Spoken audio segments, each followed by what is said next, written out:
नमस्कार, स्वागत है आप सभी का एनएफ न्यूज पर। मैं हूं आपके साथ रोहित।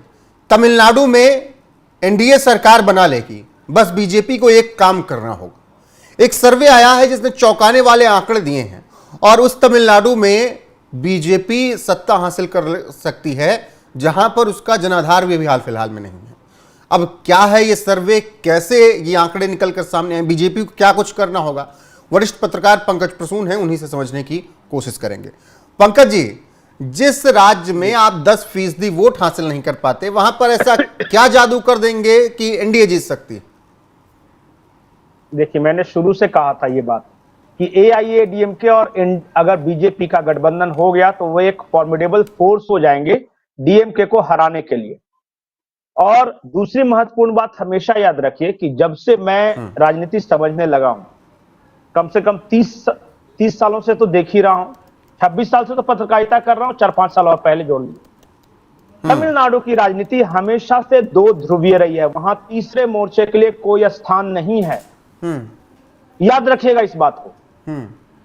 या तो करुणानिधि आते थे या जयललिता आती। बहुत लोगों ने कोशिश की, कमल हसन से लेके और बहुत बड़े बड़े स्टार आए और गए, लेकिन तमिलनाडु हमेशा दो ध्रुवीय राजनीति में रही है। एक ध्रुव तो डीएमके है जो कि सत्ता में है, दूसरा ध्रुव कौन, इस बात के लिए लड़ाई है। दूसरा ध्रुव में एक विजय थालापति और दूसरा बीजेपी एआईएडीएमके गठबंधन, यही हो सकता है ना जी। और तो कोई प्रोबेबिलिटी नहीं है। लोगों ने बीजेपी एआईएडीएमके गठबंधन को मुख्य फॉर्मिडेबल फोर्स मान लिया है डीएमके के खिलाफ। यशवंत देशमुख साहब हैं, वो एक सर्वे उन्होंने किया है तमिलनाडु को, उसमें 50% लोग ये मानते हैं कि डीएमके को हरा सकती है बीजेपी और एआईएडीएमके का गठबंधन। मान लिया कि उनका सर्वे ठीक नहीं भी है, जो 50% ना होकर 45%, 40% हो, 35% लोग भी मानते हो, फिर भी डीएमके के सामने तो यही गठबंधन है। तो विजय थालापति तो गए।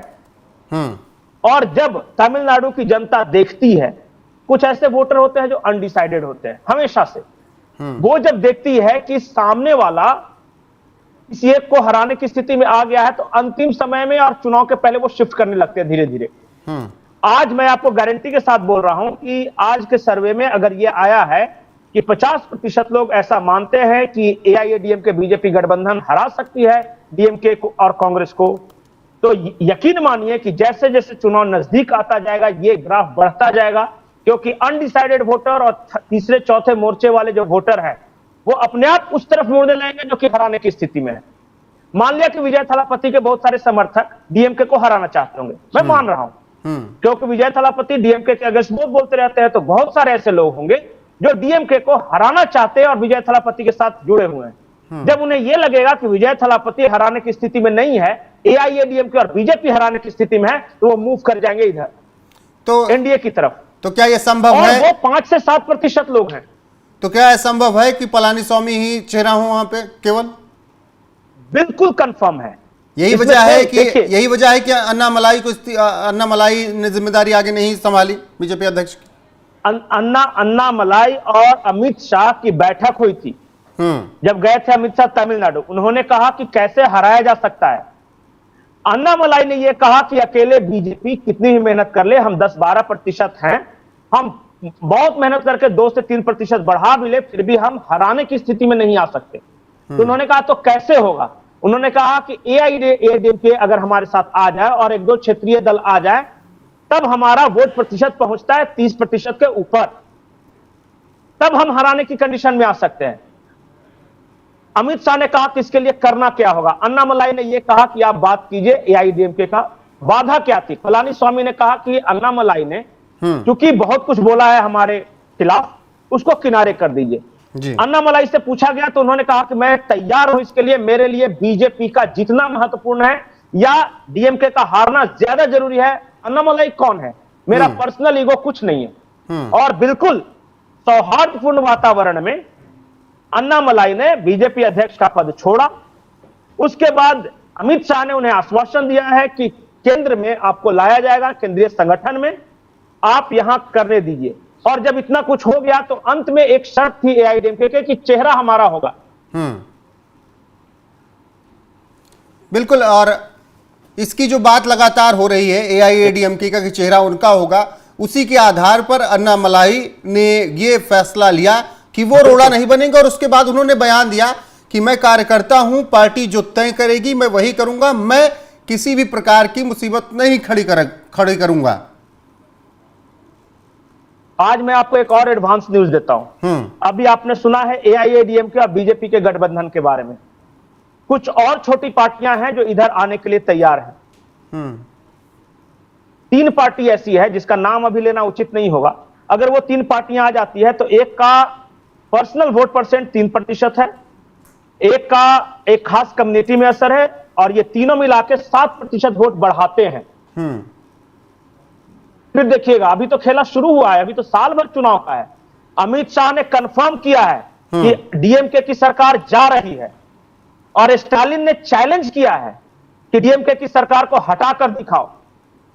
अब ये इंटरेस्टिंग इसलिए है कि अच्छा स्टालिन चलिए, पलानीस्वामी को चेहरा बनाकर एआईएडीएमके और बीजेपी चुनाव लड़ते भी हैं, तो जनता के बीच कुछ तो संदेश पहुंचाना होगा ना कि क्यों हमें आप वोट दो।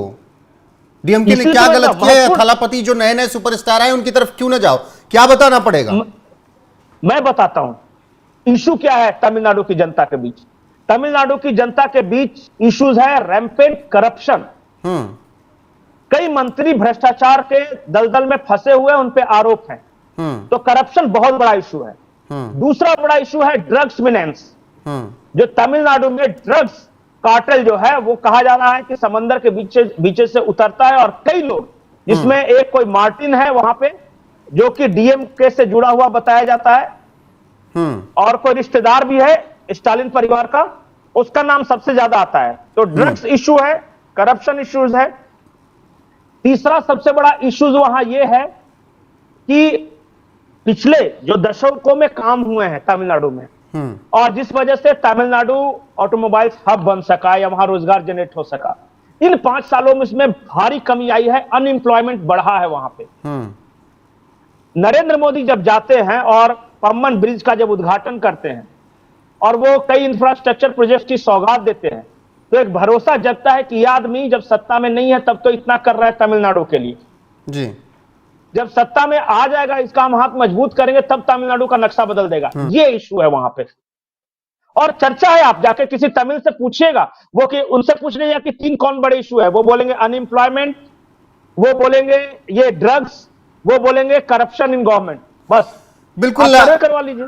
बिल्कुल। और यही माहौल के बीच तमिलनाडु में 2026 में विधानसभा चुनाव होंगे, और उसके लिए अभी से ही बीजेपी ने तमाम लकीरें खींची हैं। उसी लकीर पर उनको चलना है, क्योंकि एक तो पहले अपनी जमीन तलाशनी है, और दूसरा जो सर्वे आ रहे हैं कि अगर एआईएडीएमके को पूरी तरीके से प्रमोट किया जाए और पीछे से बीजेपी सपोर्ट करती रहे, तब तस्वीर भी बदल सकती है वहां पर, और डीएमके को सत्ता से उखाड़ भी फेंक सकती है एनडीए। जी पंकज जी, कंक्लूड कीजिएगा। आखिरी इशू ये है कि स्टालिन ने अपने बेटे को जो कमान सौंपी है, उनका बेटा कोई बहुत लोकप्रिय वहां नहीं है। डीएमके के अंदर जो कई पुराने नेता हैं, जैसे दयानिधि मारन हो गए या ए राजा हो गए, ये सब नेता खुश नहीं हैं। अभी कोई नहीं बोल रहा क्योंकि ताकतवर परिवार है, लेकिन अंदर ही अंदर डीएमके के अंदर भी घमासान है। बिल्कुल, डीएमके के अंदर भी घमासान की खबरें लगातार आती रही। थलापति एक तरफ है, लेकिन क्या जो सर्वे आ रहे हैं उस सर्वे के आधार पर तमिलनाडु में 2026 में कुछ बहुत बड़ा उलटफेर होने वाला है? यह तो आने वाला वक्त ही बताएगा, वहां के वोटर तय करेंगे। लेकिन उससे पहले जो समीक्षा हो रही, जो सर्वे आ रहे हैं, वो हम आप तक पहुंचाते रहेंगे। फिलहाल पंकज जी, आपका जुड़ने के लिए, तमिलनाडु पर इतना विस्तार से चर्चा करने के लिए बहुत बहुत शुक्रिया। बाकी दर्शकों की राय क्या है, उन्हें क्या लगता है, क्या तमिलनाडु में सत्ता बदलेगी? कमेंट करके अपनी राय जरूर दें और बने रहें हमारे साथ। नमस्कार।